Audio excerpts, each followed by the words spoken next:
পুজোর সময় অনেকেই জামা কাপড় কিনতে যান, আবার পুজোর সময় অনেকেই পথশিশু থেকে শুরু করে গরিব প্রত্যেককেই কাপড় জামা দেন।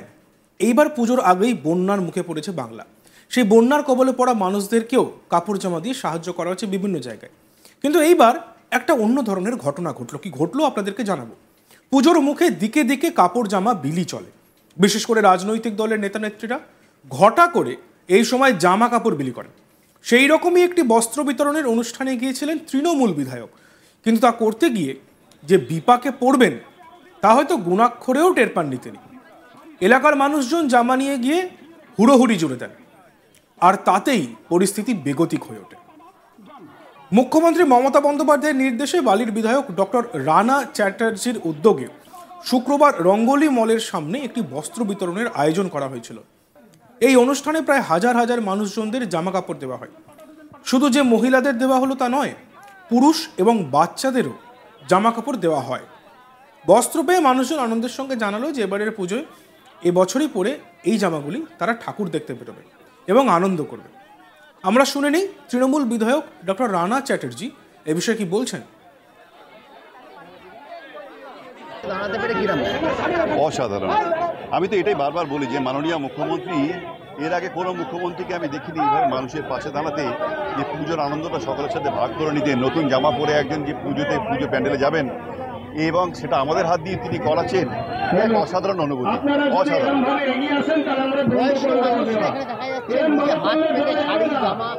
অন্য ধরনের জিনিস নিচ্ছে বা বেডশিট, ওটা গরিব দুঃখ বয়স্করা কেমন ছাড় পাওয়া যাচ্ছে? কেউ আমরা চেষ্টা করছি যতটা সম্ভব, কারণ হ্যাঁ আমরা চেষ্টা করব যতটা সম্ভব কভার করার, যাতে আমাদের প্রত্যেক প্রান্তিক পিছিয়ে পড়া মানুষের পরিবারের যে কোনো মা বোনেরা এবং দাদা ভাইয়েরা সকলে যেন নতুন একটা পোশাক করে প্যান্ডেলে যেতে পারে, সেটা আমরা চেষ্টা করছি। মানুষের জন্য বালি, মানুষের জন্য কিছু বলবেন? নিশ্চয়ই। পুজোতে প্রথমেই আমি যেটা বললাম একটু আগে, যে এখন যেহেতু জলটা বর্ষা থেমেছে, জল বিভিন্ন জায়গায় জমে থাকছে, তাই ঘরের ভেতর বা বাইরে জল জমতে দেবেন না। ম্যালেরিয়া ডেঙ্গু প্রকোপ একটু বাড়তে পারে, সচেতন থাকতে হবে। এবং মানুষকে আমি বলবো যে আমরা দুটোতেই চাই, আমরা বিচারও চাই এবং আমরা উৎসবও চাই, কারণ উৎসব মানে শুধু আনন্দ নয়, বহু মানুষের জীবিকা নির্বাহ করা। সুতরাং এই মা বোনেদের মুখে হাসি ফোটানো, এটাও উৎসবের একটা অঙ্গ। সুতরাং আমাদের অন্যায়ের বিরুদ্ধে প্রতিবাদও থাকবে, মুখের ভেতরে আগুন জ্বলবে, এবং তার সাথে মা দুর্গাকেও আমরা আবাহন করে নেব এবং মার কাছে প্রার্থনা চেয়ে নেব, সকলকে মা আমাদের ভালো রাখুন, সুস্থ রাখুন, সমাজটাকে সুস্থ রাখুন। তবে এই অনুষ্ঠানে যতক্ষণ বিধায়ক ডক্টর রানা চ্যাটার্জি উপস্থিত ছিলেন ততক্ষণ কোনো বিশৃঙ্খলা দেখা যায়নি। তিনি মঞ্চ ত্যাগ করার সঙ্গে সঙ্গেই মানুষের মধ্যে একটা হুড়োহুড়ি পড়ে গেল। এই ঘটনার জেরে বড় ধরনের কোনো দুর্ঘটনা কিন্তু ঘটে যাওয়ারও সম্ভাবনা ছিল।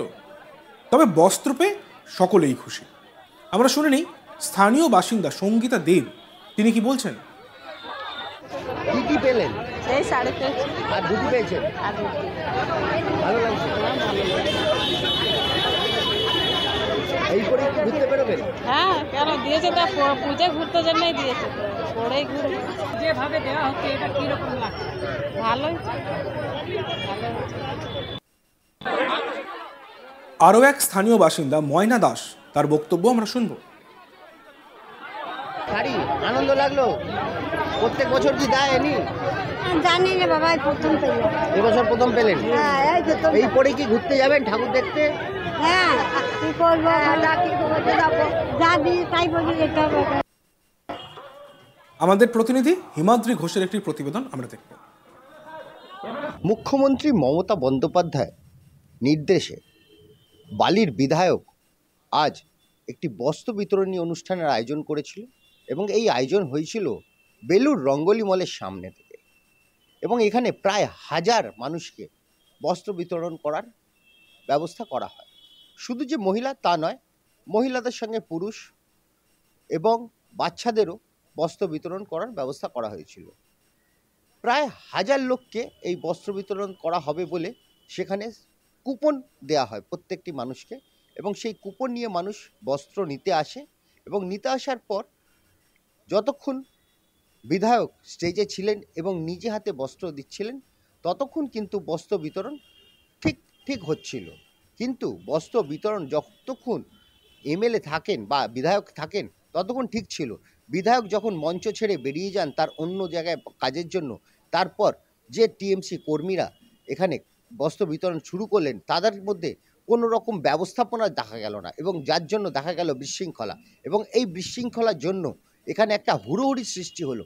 এখানে বাচ্চা ছিল, বয়স্ক মহিলারা ছিল, বয়স্ক লোক ছিল এবং নানা বয়সের মহিলারাও ছিল, যে কারণে এখানে এই হুড়োহুড়ির জন্য একটা বড় দুর্ঘটনার ঘটনা ঘটলেও ঘটতে পারত, এবং এই দুর্ঘটনার ঘটনা ঘটেনি।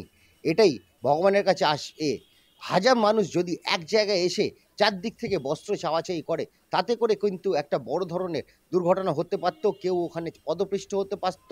এইরকম একটা ঘটনার সম্মুখীন হতে হয়েছিল ওই এলাকার মানুষজনকে। কিন্তু একটা কথা বলা যাচ্ছে যে মুখ্যমন্ত্রীর এই উদ্যোগকে কিন্তু এভাবে খুব আগ্রহ সহকারে মানুষ নিয়েছেন, এবং যে সকল দুস্থ মানুষরা এখান থেকে বস্ত্র পেয়েছেন তারা নিজেরাও জানিয়েছেন যে তারা বস্ত্র পেয়ে খুশি, এবং এই বস্ত্র পরেই তারা আগামী যে পুজো আসছে এই পুজোর সময় তারা ঠাকুর দেখতেও যাবেন এবং আনন্দ করবেন। দেখুন, পুজোর মুখে দিকে দিকে জামা কাপড় বিলি চলে। বিশেষ করে রাজনৈতিক দলের নেতা নেত্রীরা ঘটা করে এই সময় জামা কাপড় বিলি করে। সেই রকমই একটি বস্ত্র বিতরণের অনুষ্ঠানে গিয়েছিলেন তৃণমূল বিধায়ক, কিন্তু তা করতে গিয়ে যে তিনি বিপাকে পড়বেন তা হয়তো গুণাক্ষরেও টের পাননি। এলাকার মানুষজন জামা নিতে গিয়ে হুড়োহুড়ি জুড়ে দেন, আর তাতেই পরিস্থিতি বেগতিক হয়ে ওঠে।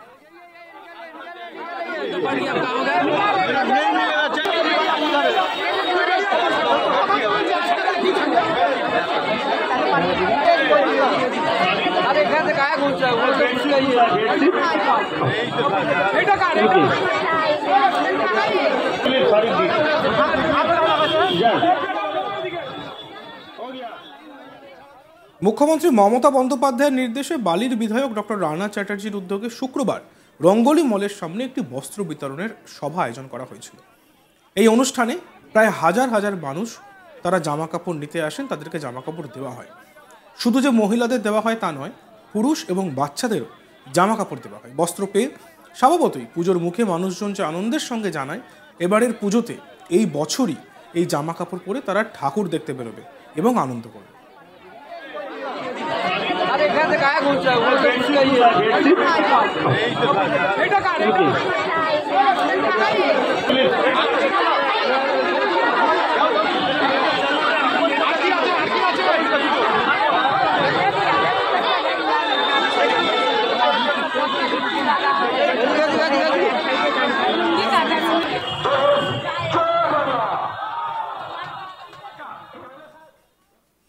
দেখতে থাকুন আজ তক বাংলা, সাবস্ক্রাইব করতে ভুলবেন না।